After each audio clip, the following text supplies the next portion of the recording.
queridos acadêmicos da disciplina Fundamentos, né? E hoje teremos teremos o tema Variação Linguística e o Ensino da Língua Portuguesa. Antes do mais, queremos agradecer a cada um dos que estão participando do nosso curso, né, da Faculdade SMG. Esperamos que vocês estejam conosco sempre, né? E estejam bem apesar dessa situação, né, dessa pandemia que nos deixa preocupados a todos, né? Tivemos que sair, ficar fora da sala de aula por um tempo, mas estamos chegando até vocês através desse vídeo online que traremos de dar uma explicação sobre o tema, né? No caso, já passamos alguns materiais para vocês, você já tem disponibilizado aí para já trabalhar o fórum da quinta semana, e será disponibilizado também um artigo, né, do qual nós vamos trabalhar nesse artigo agora, vamos falar sobre esse tema. E além do mais, vocês têm também terão uma atividade do fórum, né? Além de responder o fórum que vocês têm a presença, também vamos fazer uma atividade também para a questão de nota, né? Então vamos disponibilizar também isso para vocês, né? E espero que todos estejam bem, né? Que possamos nos encontrar em breve na próxima, assim que o colégio, assim que a faculdade voltar a funcionar, assim como todas as instituições educativas estão passando por esse momento tanto delicado, né? Mas isso é para o bem de todos. Então vamos falar sobre esse tema, sobre a variação linguística e espero que vocês, né, aproveitem bastante, né? O Brasil é um país grande, territorialmente grande, populoso, uma população de quase 200 milhões de pessoas, e tão grande, uma população grande, causa também uma desigualdade sociocultural. Além disso, a questão linguística também, a questão das regiões, maneira de falar, maneira de vestir, maneira de comer, né, de tratos, tudo isso tem a ver com a questão do regionalismo. E o país, como é tão grande, como foi colonizado também por outros povos, diversas culturas, além também dos próprios povos nativos aqui do país, e também dos povos que vieram, né, também como escravos, que hoje fazem parte da população. Todos fazemos parte desse grande país, todos somos irmãos, todos somos brasileiros, né? Então, sem distinção de pessoa, de raça, de sexo, o que seja, todos somos um ser humano, no qual, porém, além do mais, nós também temos essa grande, né, fator linguístico que vê uma diferença muito grande em relação a um outro. Tem pessoas que falam diferente, né? E às vezes, muitas vezes nós julgamos essa questão, porque fala diferente da gente, achamos que talvez seja inferior, ou são engraçados, são divertidos, né? Então, mas isso aí não quer dizer que falamos, digamos, somos povos diferentes. Não, uma só nação, com cultura e diferente, uma mesma língua, porém com sotaques diferentes, né? Que muitas vezes só não é chamado de dialeto porque a questão escrita é a mesma, né, para todos, né? O português na escrita não varia, geralmente o que varia mais é na questão da fala. Então as variações linguísticas vêm mais ou menos por aí, por essas questões mais assim de conversação, né? Então a gente conversa, vê, e veja só, o maringaense, por exemplo, ele tem uma maneira particular em dar nome a algumas coisas que em outros lugares são diferentes, né? Em muitos lugares, por exemplo, se usa semáforo, aqui usa sinaleiro, alguns aqui usa redondo, no caso para rotatória, né? Normalmente é isso que se utiliza, né? Temos o famoso cachorrão, que em outros lugares falam cachorro quente, né? E por aí vai, né? Isso faz parte da variação linguística. Isso, mesmo dentro do próprio Paraná, né? Para Curitiba tem expressões que se usam lá que aqui não são utilizadas, né? Então vamos tratar justamente, falar um pouquinho sobre isso. E esse artigo essa aula está baseada, por exemplo, num artigo da André Rezende, né, Garcia Reis, que traz interessante matéria para cada um de nós, né? Então, variação linguística e ensino da língua portuguesa. Começando a aula. A afirmação de que a língua portuguesa, ela fala assim: apresenta uma enorme variedade dialetal e que essa variedade precisa estar a serviço da ampliação do conhecimento letrado dos alunos, ainda causa alguns incômodos em professores de língua materna. Por que isso? Tais professores acreditam que a escola é o espaço para a prática do português padrão, em onde não há lugar para outras variedades linguísticas. Isso uns anos atrás era mais forte nessa questão, né? Sempre se falava, quando você falava diferente do português padrão, sempre se dizia, você está falando errado. Não é assim que se fala. Então não considerava essa variedade linguística. Sempre considerava como português padrão o culto, né, como a norma. Todos tinham que falar dessa maneira. Se você fala um pouco diferente disso aí, então você está falando errado. Hoje, até hoje, ainda causa alguns incômodos, e até nós mesmos, né? Às vezes encontramos, tipo assim, expressões como nós foi, nós vai, nós fomos. Claro que, logicamente, que para quem sou um pouco estranho, né, nos nossos ouvidos esse tipo de expressões. Mas tem que ver o seguinte, no meio em que essa pessoa fala assim, no seu meio social, onde ele vive, é normal, ninguém acha que está errado. Todo mundo acha que. Ninguém se dá conta que está falando errado. Porque todos falam a mesma coisa. Né? Então, em outra região, muitas vezes se usa a letra R muito destacada em poucas regiões do Brasil, mas notadamente no sul, né, que se fala o R inicial, como em vez de falar rato, fala rapto ou rápido, é comum. Em maior parte do país não usa o R dessa forma. E já, por exemplo, em Maringá, aqui no norte do Paraná, é costume de falar porta, igual como se fala no interior de São Paulo, no sul, já próximo justamente à divisa do norte do Paraná. Então, justamente existe esse contato, né, que linguístico, que praticamente que essa norte do Paraná fala diferente, digamos, da outra parte do Paraná. Você chega mais no sul do Paraná, o povo fala mais parecido a um gaúcho, né, mais um sulista. Aqui a linguagem é mais parecida a um paulista no interior de São Paulo falando, justamente por essa questão, até porque muitas décadas atrás, né, Paraná e São Paulo eram um só estado, depois que houve uma divisão. Né. Então, ao pensarem e pautarem suas práticas escolares nessa premissa, eles deixam de lado variedades dialetais pertencentes a diferentes culturas que precisam ser valorizadas e reconhecidas, pois são legítimas e pertencem também ao que chamamos de língua portuguesa do Brasil. Então, língua portuguesa do Brasil. Se nós compararmos com Portugal e com outros países de língua portuguesa, notamos que o português do Brasil, o português brasileiro, que podemos chamar assim, tem uma diferença muito peculiar em relação ao português de Portugal, ou chamado português europeu. No caso, os outros países de língua portuguesa estão mais próximos ao português de Portugal. Eles preservaram mais essa questão. Né? No Brasil, não. O Brasil é um português que se diferencia do português de Portugal. Aí sim, várias palavras, nossa maneira de falar também, né? A maneira de conjugar os verbos, a sintaxe também muda em algumas coisas. Né? Então, essa questão. Né? Mas dentro do próprio Brasil, como nós vemos aí, essa maneira diferente de falar do que das pessoas que falam diferente da gente, às vezes, como se fala um tempo atrás, eram muito criticados. Hoje em dia, menos, mas ainda assim há pessoas que fazem essa diferença e que às vezes criticam a pessoa que fala diferente dela, coisa que não deveria ser, deveria se respeitar. E o Brasil, hoje em dia, como as pessoas viajam muito e mudam muito de um lado para o outro, percebe-se isso, por exemplo, às vezes na região norte, na região nordeste, devido à situação econômico-social ser menos favorecida do que o sul e o sudeste, as pessoas acabam vindo para cá, vindo ao sul, vindo ao sudeste, para trabalhar.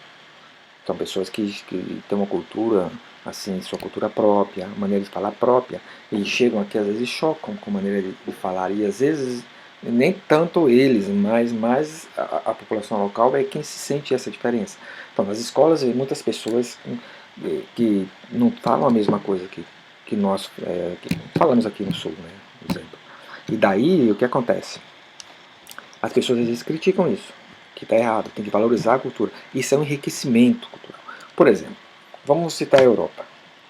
A Europa não é um país, é um continente com muitos países, com muitas línguas, muitas culturas diferentes. Depois que foi feita a Comunidade Econômica Europeia, os países que fazem parte desse mercado tiraram as fronteiras. Então, qualquer país, pessoa de qualquer país pode cruzar tranquilamente de um lado para o outro, de um país para o outro. É quase como se fosse hoje o Brasil saindo de um estado para o outro. Quase. Não é a mesma coisa, é quase. Muito parecido. Você não precisa pedir permissão para você, tipo assim, visto para você entrar, sair do Paraná para ir para São Paulo, ou para Minas, ou para outro lugar. Não precisa disso. Não precisa de nenhum documento. Na Comunidade Europeia é a mesma coisa. Tanto você entrar para o outro, como você trabalhar também. Não existe essa indiferença, essa proibição.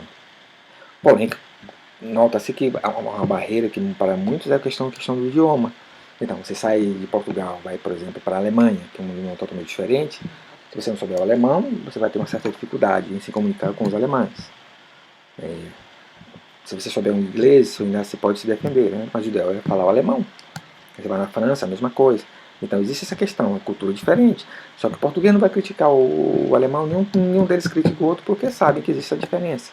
Né? Agora, dentro do próprio país, próprios países, você chega à Espanha, que é o país que tem 4 idiomas oficiais, não só o espanhol, que na realidade o nome do idioma é castelhano, e convive com mais 3 idiomas oficiais, que é o catalão, o galego e o basco, ou euskera, como é conhecido na sua língua.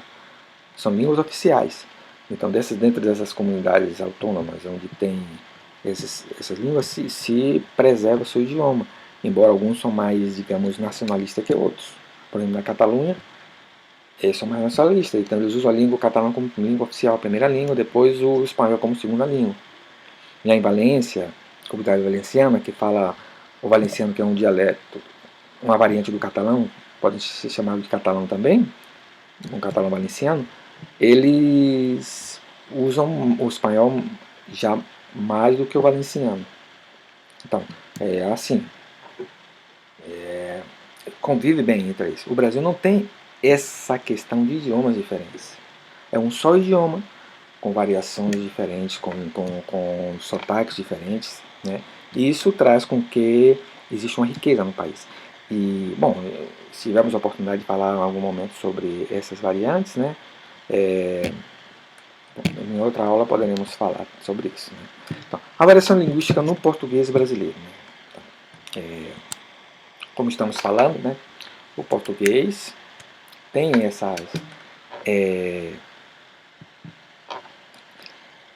objeto de estudo, né? O português brasileiro é um objeto de estudo porque ele trabalha essa variação linguística faz com que vários estudiosos da língua, linguistas e filólogos também tratam de estudar sobre isso, essas variantes. E, logicamente, existem pesquisas que trabalham mais sobre isso, embora cada um utilize formatos diferentes, mas também sabemos que deveria ter sido um trato melhor em relação a isso. Né? Às vezes não há, lamentavelmente não há. Mas segundo um grande pesquisador de língua portuguesa, Banho, ele diz que o português falado no Brasil não é uno, embora pertença à única língua. Então ele fala assim, exatamente, não é um. É. A grande verdade, segundo ele, é que no Brasil, embora a língua falada pela grande maioria da população seja o português, esse português apresenta alto grau de diversidade e de variabilidade, não só por causa da grande extensão territorial do país, que gera diferenças regionais bastante conhecidas e também vítimas, algumas delas de muito preconceito, mas principalmente por causa da trágica injustiça social que faz do Brasil o segundo país com pior distribuição de renda do mundo. Então, segundo ele, é isso aí, ele tem razão. Anota-se que essa diversidade linguística, algumas, digamos assim, estados ou locais que estão menos prejudicados na questão social, que têm uma situação social melhor por diversos fatores em relação ao outro, acham-se às vezes que os outros lugares onde a situação social é inferior, onde existe mais pobreza, se sua maneira de falar é inferior do local em que a fator social é mais alto. Isso é um erro, porque na realidade é uma maneira de falar diferente, maneira só, vocabulário diferente, a maneira como se expressa é diferente, mas todo mundo se entende. Você chega em Minas Gerais, você vai entender o mineiro falando.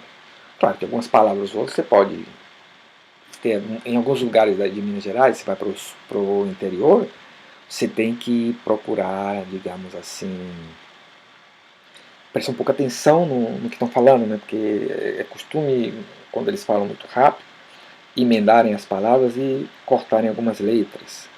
Mas isso não é uma questão fonética apenas. Se pedir para eles escreverem, eles vão escrever igual, corretamente. Mas a maneira de falar é assim. Então, em outros lugares, na Bahia, eles já são mais pausadas, a maneira de falar são mais pausadas, então às vezes é mais compreensível. Também usam palavras em que em outros lugares não é usado. Chega no Maranhão, que já se falar, alguns linguistas dizem que o português do Maranhão é o português autêntico do Brasil, é o mais bem falado, né? Pelo menos é o que se dizia. Você vai encontrar também maneira diferente de falar. Então, cada lugar, o amazonense, chega no sul, gaúcho, tem aquela maneira de falar peculiar, um acento muito mais parecido com a Argentina e com o Uruguai, devido a questões culturais, né? Porque o próprio nome gaúcho é um nome de origem argentino, não é um nome de origem brasileiro, mas que foi adotado no sul do país. Né? Então, por exemplo, chama-se gaúcho, o Rio Grande do Sul. É Rio Grandense ou gaúcho. Né? Então é assim, tem essa questão. Né? Então, a questão de às vezes, renda social, por a pessoa ser mais pobre, isso também, às vezes, existe um fator do qual a questão, a baixa renda, favorece, digamos, ter menos acesso à questão culta da língua. Né? Então, muitos não vão à escola. Na época, hoje a escola está mais acessível, mas há anos atrás é difícil. Ou seja, até hoje em dia, nas regiões norte, lugares onde não tem estradas, as pessoas têm que ir caminhando, têm que ir de barco, às vezes várias horas para chegar, às vezes um dia para chegar na escola. Aqueles que se esforçam para ter uma educação e outros não têm condições e ficam lá mesmo. Então eles convivem e o isolamento, às vezes, que eles possuem, o isolamento social, né, devido a não ir para outros lugares, né, cria uma própria cultura e cria uma própria dialeto, podemos dizer assim, um sotaque próprio e a maneira de falar próprio, aquilo ali. Não há uma evolução na língua, como um país que tem mais contato com outros estados, com outros povos, com outros. Então, quanto mais contato que tem, a língua evolui mais. Claro, ele vai se distanciando mais do que era a língua inicial. Né?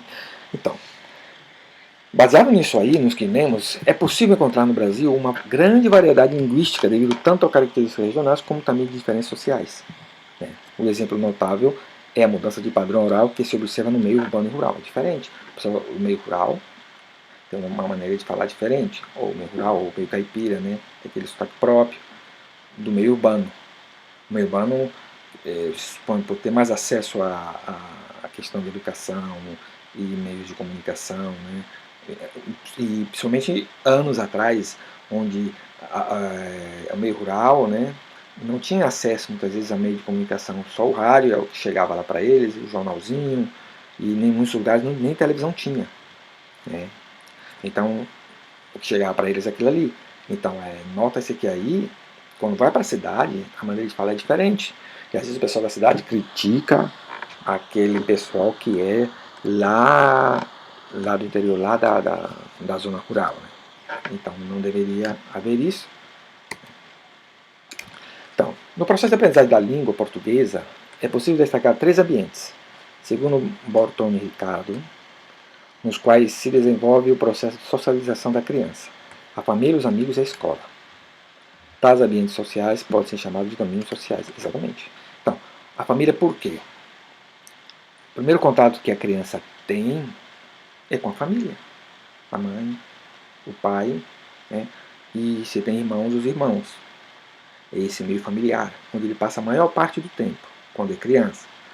Logo, quando vai crescendo, vai vendo pessoas diferentes, as crianças diferentes, e vão fazendo contato com as crianças diferentes, mas sempre na região ali, na redondeza. Os vizinhos, né? Então é assim. E logo ele vai para a escola.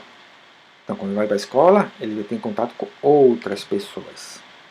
Então esses ambientes vai transformando, no caso, a criança. A maneira de falar, a maneira de pensar, a maneira de sociabilizar. Então sociabiliza com a família, depois sociabiliza um círculo maior que é com os amigos, depois esse círculo maior que é com a escola. E depois da escola, aí ele vai para o restante do meio social. Né? Então, nessa maneira o indivíduo fala de acordo com o que aprende nesses domínios. E ao ingressar na escola é que a criança aprende que existem outros padrões de linguagem. Foi o que estamos falando desde o começo. Em que, meio familiar, o lugar onde ele está, ele aprende a falar dessa forma. Se os pais falam nós fomos, ele vai aprender isso. É que se é a linguagem que os pais passaram para ele. E que todos os avós e tal. Então, é aquele meio.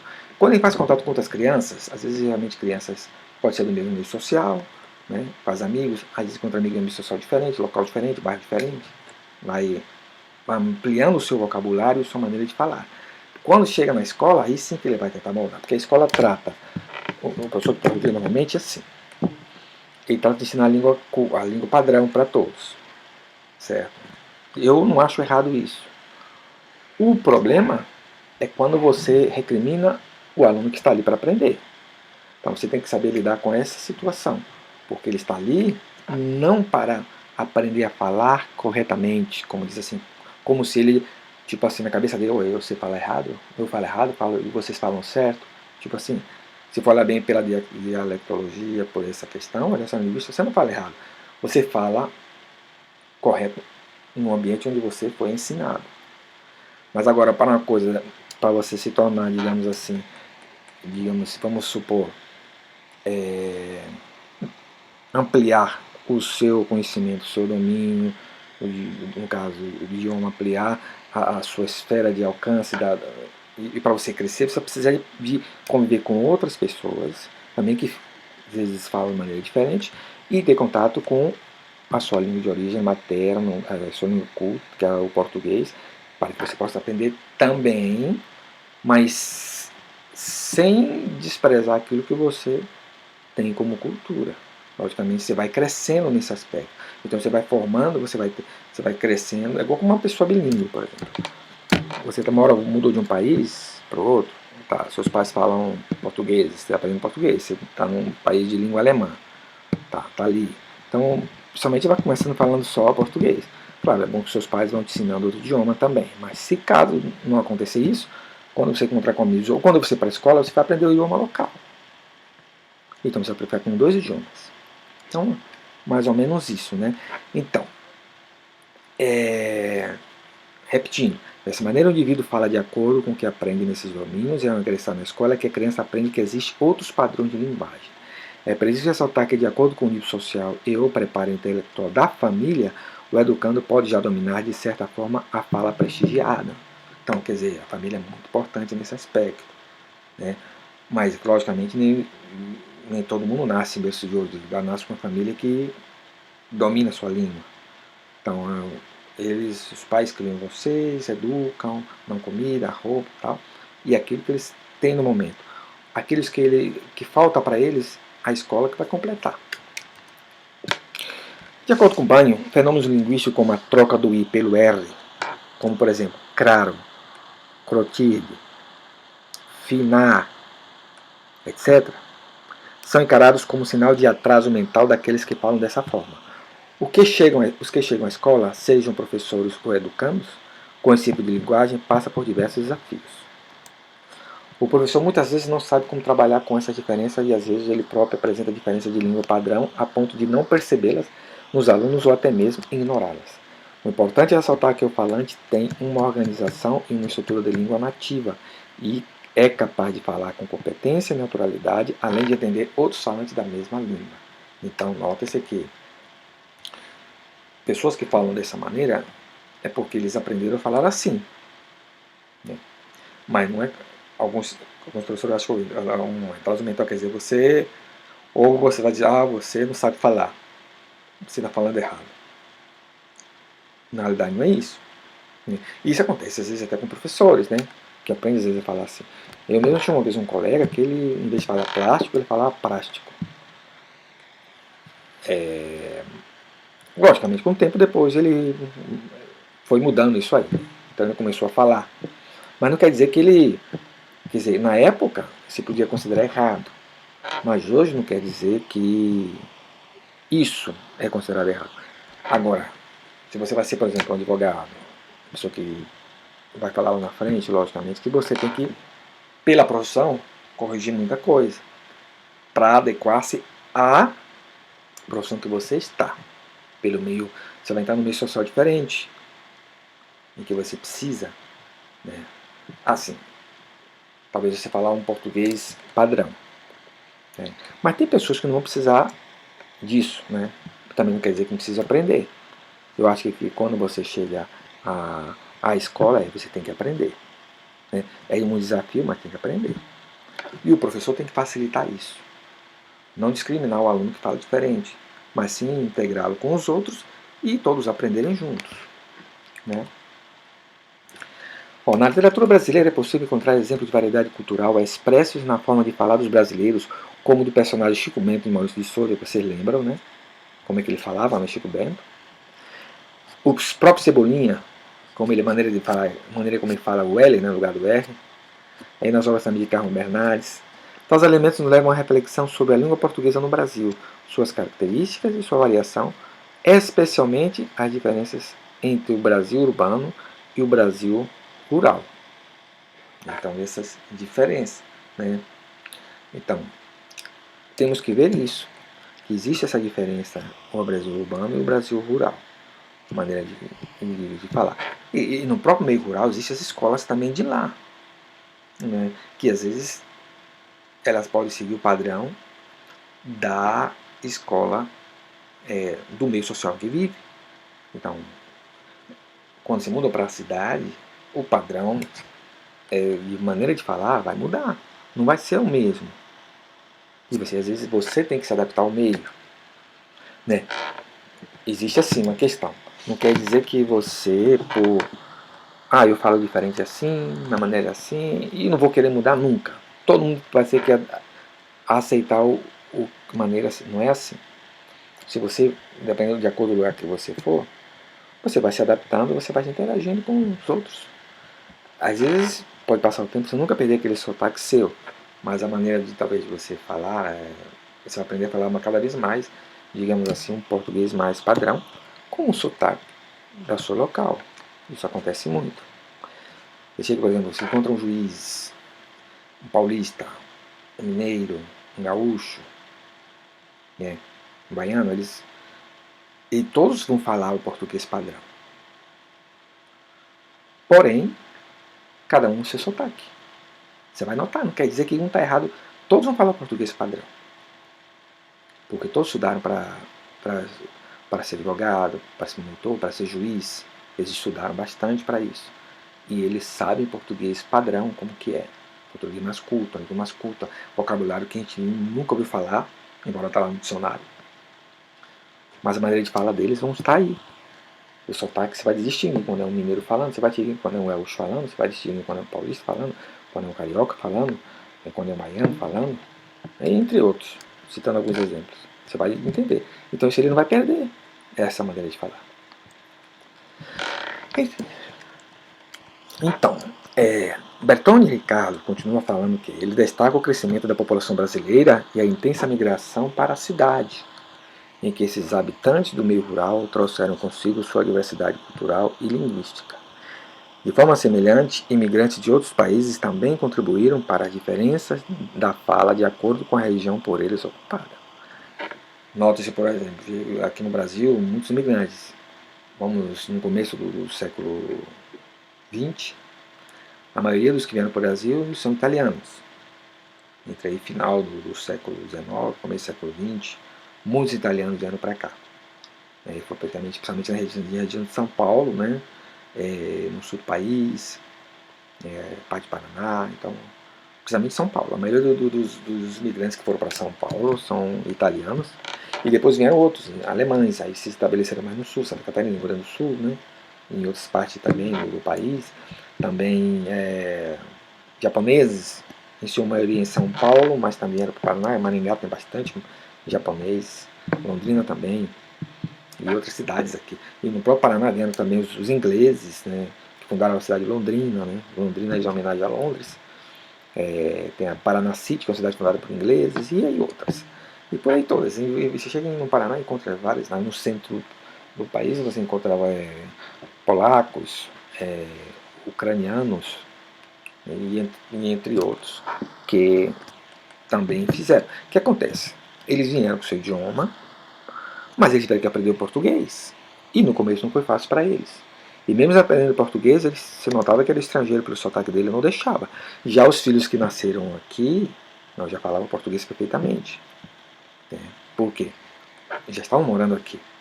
E naquela região, onde cada grupo imigrante chegou, naquela região que foi ocupada, eles formaram, apesar de falando português, mas maneira de falar também com sotaque, diferente de outras regiões. E isso é mais ou menos comparado é o que, por exemplo, o que vem de pessoas do próprio país que muda de um estado para outro, de uma região para outra, também é a mesma situação. Bom, em suma, a diversidade cultural e linguística brasileira é resultado de soma de fatores que não só geográficos, como também culturais e étnicos. Todas essas formas de falar devem ser valorizadas e trabalhadas pelo professor em sala de aula, de forma a cultivar no educando uma consciência multicultural. Isso enriquece bastante uma sala de aula, quando você recebe pessoas de fora.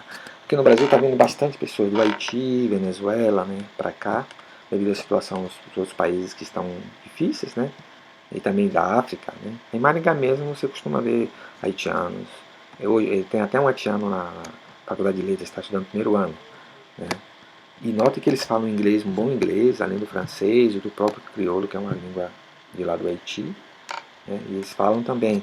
Então, tem uma vantagem em cima do brasileiro que fala só o português e a duras penas ainda. O inglês é praticamente quase meio figurativo, meio decorativo na grade escolar. Né? Realmente o ensino é muito baixo. Na realidade, o aluno deveria trabalhar, aprender outro idioma, além do português.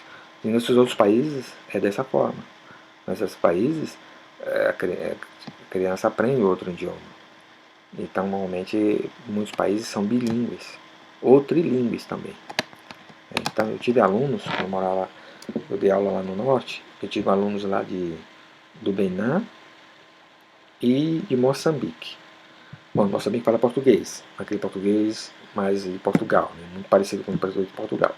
Ele falava bem o inglês e falava a língua também de lá, local, né, indígena. E de Benin a mesma coisa, falava bem o francês, né, que é a língua oficial, né?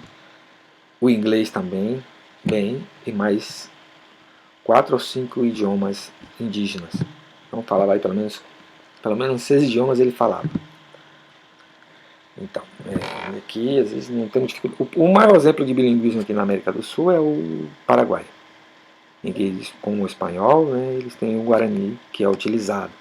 Vocês que vão em Foz do Iguaçu, às vezes lá em Cidade do Leste para comprar alguma coisa, nota às vezes as pessoas falam em Guarani. Então, porque a língua, na realidade, a língua nativa deles é o Guarani. O espanhol é a língua do colonizador. Então eles aprendem esses dois idiomas. E de quebra eles aprendem português, porque muita gente sabe que você olha, você vai comprar alguma coisa, muitas vezes vem falando com você em português. Então eles lá em Cidade do Leste pelo menos falam 2, 3 idiomas aí. E de quebra deve falar inglês também. Preconceito linguístico. É isso aí, uma das coisas muito comum aqui no nosso país, a questão do preconceito.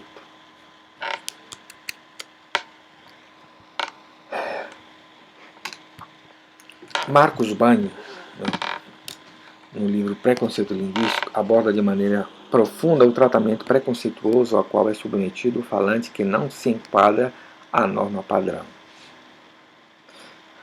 Então, exatamente, como falando, aquela pessoa que vem lá na zona rural, ou a pessoa que vem de outro estado, ou vem na zona rural de outro estado, e vem para uma cidade, uma cidade mais elitizada, uma cidade mais culta. Às vezes essas pessoas podem sofrer um certo preconceito por falarem diferente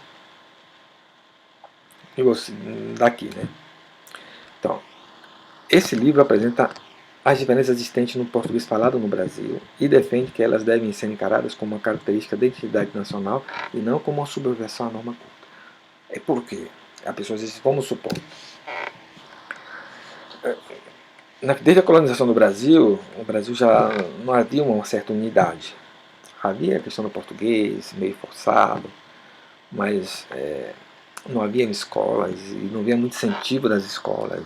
Vieram depois os jesuítas, colocaram as escolas, depois, quando chegou o imperador, tirou as escolas, expulsaram os jesuítas, a questão diminuiu, então que acabou tendo uma língua mista. Né? O português misturou com o indígena, falando coisas indígenas, o próprio o negro também com sua própria língua, seu acento. Eles começaram praticamente no Brasil colonial, a maior parte da língua era crioula, podemos falar assim, uma língua misturada. E o português era falado pelo pessoal rico, somente os ricos, donos de fazenda, essa parte da questão política do país na época, né? Então a questão de cultural foi um pouco difundida. Então o eixo maior cultural aqui era Rio de Janeiro, principalmente, né, onde ficava o Império, né, a saída do Império, e posteriormente a saída da República, era lá, né, e lá foi capital do país, o Rio de Janeiro, né, Salvador depois o Rio de Janeiro, daí foi para Brasília. Mas durante todo esse período aí, a questão educativa não foi muito levada a sério pelos governantes. E principalmente os lugares mais afastados ficaram meio jogados. Então isso aí causou o quê? Foi desenvolvendo, aos poucos vão chegando escolas, aos poucos vão chegando os professores para aqueles locais, né, ensinando. Mas aí é o seguinte, quando já estava fixado uma certa cultura ali, e a questão da própria língua também, dificilmente pode ser feito alguma coisa. Então o que aconteceu? Com o tempo foi todo mundo falando daquela maneira, daquele jeito ali, como não havia outros meios de comunicação, rádio que chegasse ali, televisão e tudo. Então eles foram falando daquela maneira ali que eles aprenderam. E ficou assim. Então não houve mudanças. Por isso que você chega em certas regiões do país, a maneira do mineiro falar é a mesma em todo lugar. O carioca também, o paulista também, o gaúcho também, o Paraná também. Cada um tem sua característica. Agora, devido às zonas mais próximas determinadas desses estados, próximas a outros, já há uma diferençazinha linguística, porque há contato entre culturas e falantes. Então, aí uma certa mistura. Chega numa fronteira do Rio Grande do Sul, ali com Argentina e com Uruguai, nós somos uma tremenda mistura. Chega no Uruguai, por exemplo, Santana do Livramento, Rio Grande do Sul e a cidade vizinha lá, é a mesma, praticamente uma cidade só. O que divide é uma rua. A rua é a fronteira e é livre. Todo mundo passa de um lado para o outro. Chama Rivera, se chama a cidade uruguaia. Na realidade, é Rivera, a rua de um lado é Rivera, do outro lado da rua é Santana do Livramento. Então, ali uma mistura, nas fronteiras do Brasil, uma mistura de idiomas. É bem complicado ali. Então, ali já se formou uma certa cultura. Quem sabe lá nasceu uma própria língua que o povo já chama de portunhol.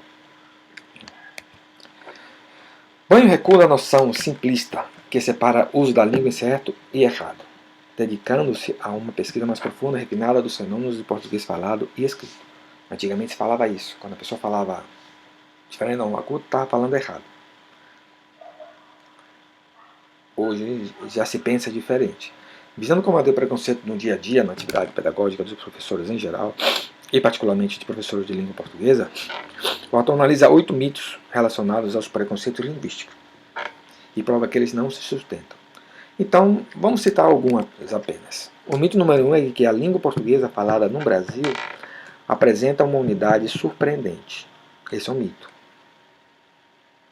E não é assim. Não é uma unidade. Que a maneira de falar é diferente. O autor fala da diversidade do português falado no Brasil. Ele fala isso em contraponto a esse mito. E destaca a importância de as escolas e todas as demais instituições voltadas para a educação e a cultura abandonarem esse mito da unidade do português no Brasil e passarem a reconhecer a verdadeira diversidade linguística do nosso país. E está certo. Porque não adianta. Hoje, para você corrigir, para todo mundo falar igual, impossível. Teria que isolar, pegar as pessoas que nasceram novo de todo o país, colocarem professores que estudaram na mesma escola, no mesmo tempo, no mesmo local, certo? Que falem igual, daquela forma, todo mundo, e colocar esses professores nesses locais. Aí, se não houver influência externa, aí sim, todo mundo pode falar igual. O máximo que pode acontecer, hoje nesse caso, é tentar fazer uma unidade, é que o governo incentive ao máximo, coloque professores capacitados em todas as escolas, ensine o português padrão a todas as escolas, para que todo mundo aprenda a falar assim. Mas isso levaria muito tempo. Então, na realidade, não é uma unidade. É um mito. O mito número 4 é as pessoas sem instrução falam tudo errado.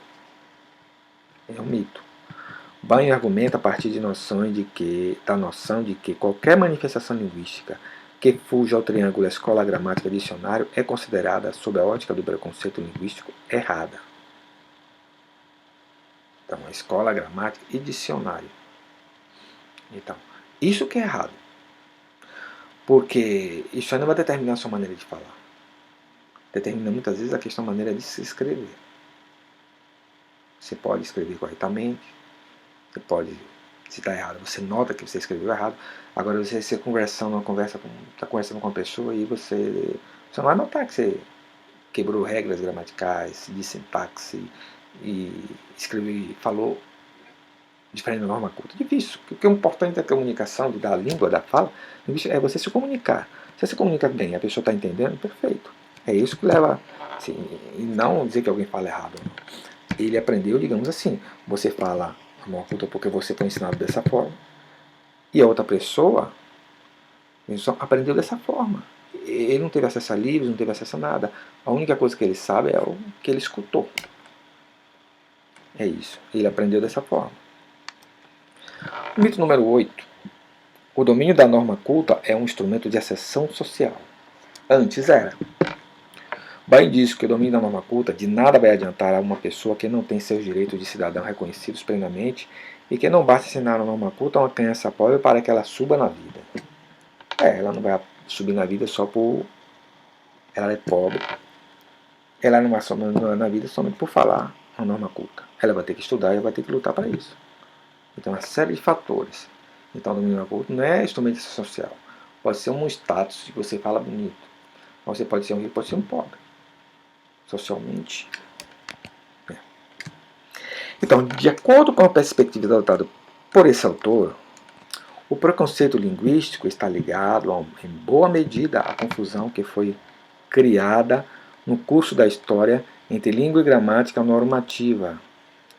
Nossa tarefa mais urgente é desfazer essa confusão. Uma receita de bolo não é um bolo. O modo de um vestido, um mapa-mundi, não é o mundo. O modo de vestido não é um vestido. O mapa-mundi não é um mundo. Também a gramática não é a língua. É parte dela. A língua é um enorme iceberg flutuando no mar do tempo. E a gramática normativa é a tentativa de descrever apenas uma parcela mais visível dele, e chamada norma culta. Essa descrição, é claro, tem seu valor e seus méritos, mas é parcial, no sentido literal e figurado do termo, e não pode ser autoritariamente aplicada em todo o resto da língua. Afinal, a ponta do iceberg que emerge representa apenas o quinto do seu total.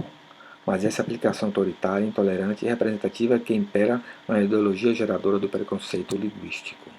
Infelizmente. É isso que acontece, né?